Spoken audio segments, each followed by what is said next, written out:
Mwiriwe neza, nitwa Sindayiheba Bonaventure.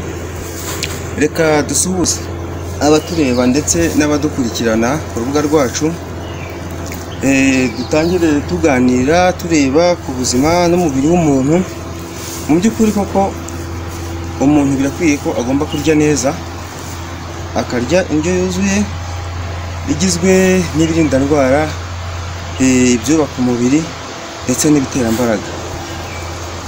Ibyo rero ntabwo bihagije, birakwiye ko umuntu anakora siporo kugira ngo yongere ubudahangarwa bw'umubiri we. Muri uno mwanya tugiye gukora siporo dukoresha igice cy'inda, gukomeza inda no kurwanya umubyibuho wo ku gice cy'inda.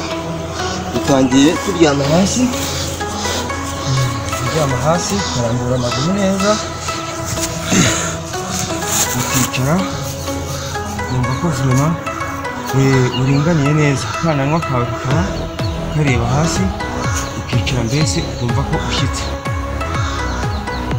Turatangira tubumba amaguru, ugaharuka, ugahina, ukagaruka, ukubara kugera ku nshuro 15 cyangwa se waba ushoboye ukaba wazirenza. Tugiye gutangira.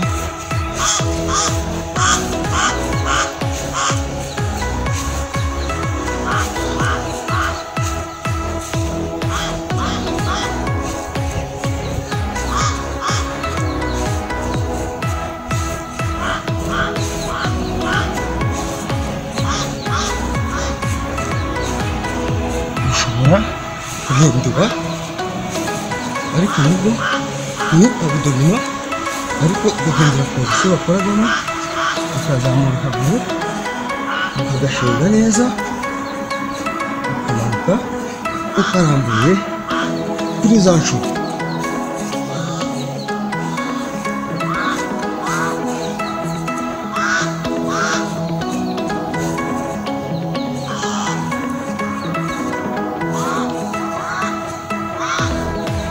Mu gihe urangije ushobora kumanura amaboko yawe ukaruhuka amasegonda 10.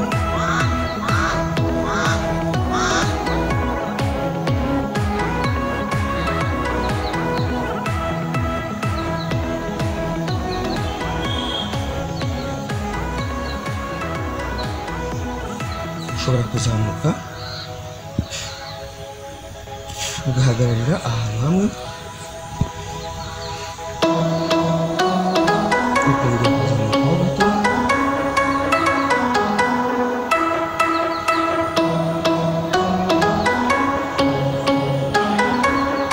ukongera ukamanuka gato,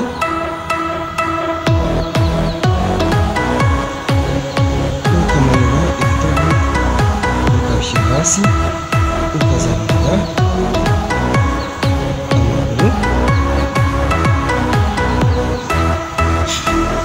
ugahina, ukazamura amaguru hasi, ugashyira n'igice cyo hasi ku kibuno. Ibyo birangiye ushobora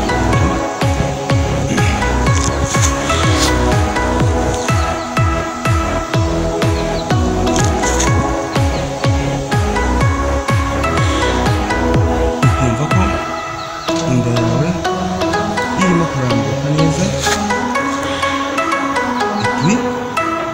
Ushobora kumanuka ugahana amaguru ukayafata, amaguru ushobora kuyasubiza inyuma ukeguka.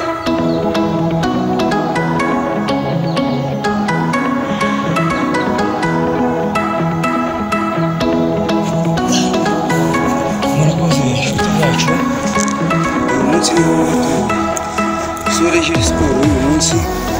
Tuzakomeza mu gice gikurikiyeho.